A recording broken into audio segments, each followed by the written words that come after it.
আমরা যারা আমাদের সনাতন ধর্মের ভাইরা আছেন তারা জগন্নাথ, ত্রিনাথ, ভগবান শ্রীকৃষ্ণ, কালী, মহাদেব, দুর্গা সহ শত শত লক্ষ লক্ষ দেবদেবীর মূর্তি বা প্রতিমা সামনে নিয়ে মূর্তি পূজা করেন। এবং মূর্তি পূজা আমাদের ইসলাম ধর্মে বা ইসলামে একদম জারাজার একটা শিরিক, আমাদের মতামত বা আমাদেরকে যেভাবে বোঝানো হয়েছে আর কি। আচ্ছা, খ্রিস্টান যারা আছে আমরা যেভাবে জানি যে জেসাস ক্রাইস্টের প্রতিমার সামনে গির্জায় তারা মাথা নত করে, তাকে দেখে ভাবে নমস্কার জানায়। আমাদের প্রচলিত যে স্কলার তাদের মতে তারাও শিরিক করছে। আচ্ছা, এবার আসেন বৌদ্ধ। এরাও কিন্তু আমাদের প্রচলিত ইসলামিক স্কলারদের মতে এরাও শিরিক করছে। জৈন, তাও, সানি, মানি, সেন্টু, জিন্দাবেস্তা সকল ধর্মের মানুষ সবাই শিরিক করছে, কারণ তারা এক আল্লাহর ইবাদত করছে না। একমাত্র আমরাই এক আল্লাহর ইবাদত করে একদম মহা তাওহীদ সাগরে ভাসতেছি।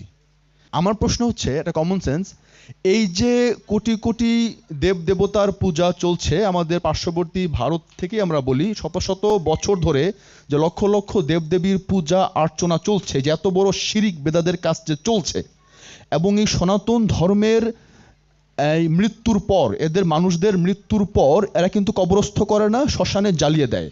মানে আমার প্রশ্ন হইতেছে ইসলামিক স্কলারদের কাছে, এই যে এত বড় মুশরিকদের যে কবরে শায়িত করা হলো না, এরা মাটি পেল না, কিচ্ছু পেল না, এদের তো দেহই নাই, আগুনে পুড়ায় দেওয়া হলো, স্ট্যান্ড বাই ইনস্ট্যান্ট আগুনে পুড়াই দিয়া, ছাই দিয়া, বাক্সে ভৈরা পানিতে ভাসায় দিল। তো এদের ছাইগুলো আলটিমেটলি কখন আবার একত্রিত হয়? কবরের আজাব এদের কি করে হবে? এই যে কোটি কোটি বছর ধরে যে শিরিক করলো এরা, তো এদের আজাবটা কবরে কিভাবে সম্ভব?